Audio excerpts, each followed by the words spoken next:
సాగునీటి శాఖ, మురుగుపారుదల శాఖ అధికారులతో సమీక్షా సమావేశం.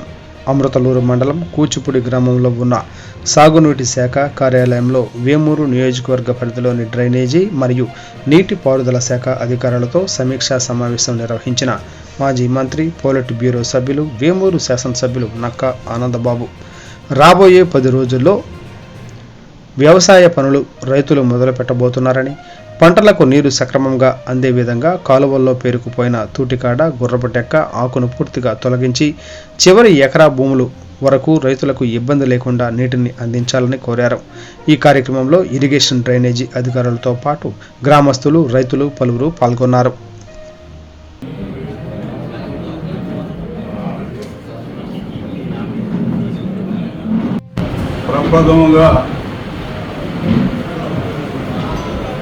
ఇరిగేషన్, డ్రైనేజ్ సంబంధించి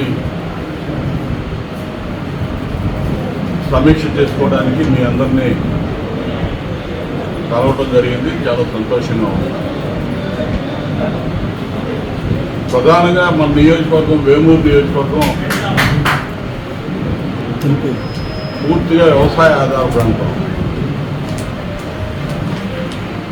డెల్టా, వెస్టర్న్ డెల్టాలో ఒక ప్రాముఖ్యత కలిగినటువంటి ప్రాంతం వేమూరు నియోజకవర్గం. నియోజకవర్గం అంతా కూడా డెల్టా పరిధిలోనే ఉంటుంది.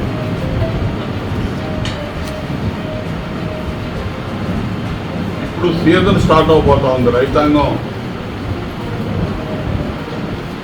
నారు పోసుకొని ఏరువాకు మొదలయ్యి మొత్తం పొలాలు దున్ని పొలాల్లోకి వెళ్ళే రోజులు మొదలవుతా ఉన్నాయి. ఇటువంటి పరిస్థితుల్లో పంట కాలువలన్నీ కూడా గుర్రపు డెక్క, ఇతరత్ర వ్యర్థాలతో నిండిపోయి ఇవాళ నీళ్ళు వదిలినా కూడా ఆయకట్టు చివరి దాకా చేరే పరిస్థితులు లేవు. గత 5 సంవత్సరాలు కూడా ఇరిగేషన్ రంగం కానీ, డ్రైనేజ్ సిస్టమ్ కానీ పూర్తిగా నిర్లక్ష్యానికి గురైంది.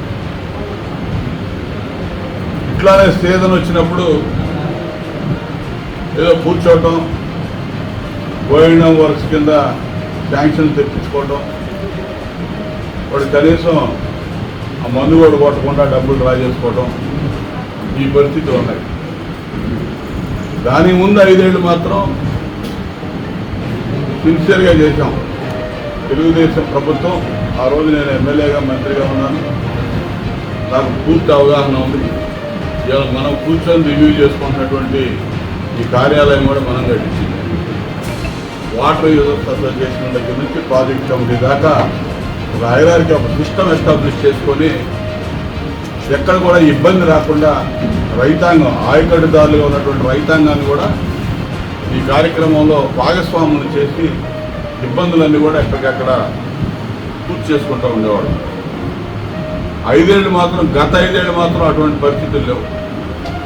ప్రతి రంగాన్ని ఏ విధంగా దోపిడీకి నిలయాలుగా మార్చారో ఈ ఇరిగేషన్, డ్రైనేజ్ సిస్టమ్ కూడా, ఈ రంగాలు కూడా అదే విధంగా వీళ్ళ దోపిడీకి అనర్హం కాదన్నట్టుగా దీన్ని కూడా అర్హత ఉందన్నట్టుగా దోచేశారు. ఇక్కడ కూడా దోచారు. ఏమన్నా బాగు చేశారంటే ఏమీ చేశారు. మొత్తం సర్వనాశనం. మళ్ళీ మొత్తం వ్యవస్థలన్నీ, సిస్టమ్ అంతా కూడా బాగు చేసుకోవాల్సిన అవసరం ఉంది. ఇటువంటి పరిస్థితుల్లో ఏది ఏమైనా రైతాంగం మరి కాలువలు వదిలే సీజన్ కాబట్టి ఇలా కాలువలు వదలాలంటే కూడా ఇలా పులిచింతల్లో అవసరమైన నీళ్ళు లేవు. పట్టిసీమ ఆ రోజు చంద్రబాబు నాయుడు గారు దూరదృష్టితో ఆలోచన చేసి పట్టిసీమ నిర్మాణం చేస్తే పట్టిసీమ పంపులన్నీ కూడా నాశనం చేసి పెట్టారు. ఇవాళ పట్టిసీమకు నీళ్ళు వదలాలన్నా కూడా గోదావరి లెవెల్ కరెక్ట్గా ఇవాళ మెయింటైన్ కావట్లేదు. ఇక్కడ అది వచ్చినాక ఇటు చంద్రబాబు నాయుడు గారు పట్టిసీమ తెచ్చిన సదుద్దేశం అది కాబట్టి ఆ పట్టిసీమ ద్వారానో పులిచింతల్లో నీళ్ళు వస్తే పులిచింతల్లోనూ త్వరలోనే నీరు విడుదల చేయడం జరిగింది. నీరు విడుదల చేసే లోపు ఈ కాలువలు రిపేర్ చేసుకోవాల్సిన అవసరం ఉంది. ఆ తూటిపాడ ఇదంతా కూడా తీయించాల్సిన అవసరం ఉంది. దానికి సంబంధించి ఇరిగేషన్, డ్రైనేజ్ అధికారులు ఏం చేస్తున్నారనేది నేను సమీక్ష కోసం చూస్తున్నాను. ఇప్పుడు వాళ్ళు మరి చెప్పిన విధానం ప్రకారం చూస్తే కొంత ఈ వీడ్ రిమూవల్కి సంబంధించి డ్రైనేజ్ కానీ ఇరిగేషన్ కానీ దాదాపు 2-2.5 కోట్లు శాంక్షన్ చేసినట్టు చెప్తా ఉన్నారు.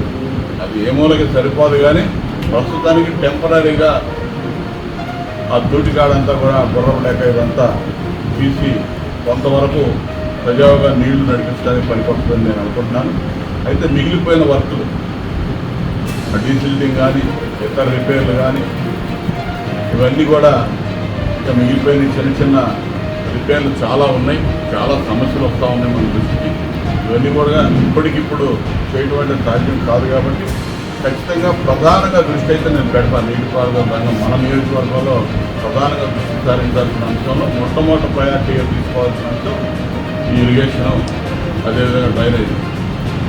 ఎందుకంటే అంతా రైతాంగం, అందరూ వ్యవసాయదారులు, పెద్ద చిన్న సన్నకారు రైతులు, కౌలు రైతులు అందరూ కూడా వ్యవసాయం మీద ఆధారపడే వాళ్ళు ఎక్కువ ఉంటారు. కాబట్టి ఈ రంగానికి ప్రథమ ప్రాధాన్యత ఇచ్చి పనిచేసుకోవాల్సిన అవసరం ఉంది. మరి ఇప్పటి వరకు మాత్రం నాశనం చేసేసారు. ఇవాళ రేపు రాబోయే రోజుల్లో ఇదంతా కూడా మొత్తం ఈ రివ్యూస్ అనేవి కంటిన్యూగా జరుగుతూనే ఉంటాయి. ఎప్పటికప్పుడు స్థానికంగా ఉండేటువంటి అధికారులు కానీ ఇతరత్ర అక్కడ ఉండేటటువంటి రైతాంగం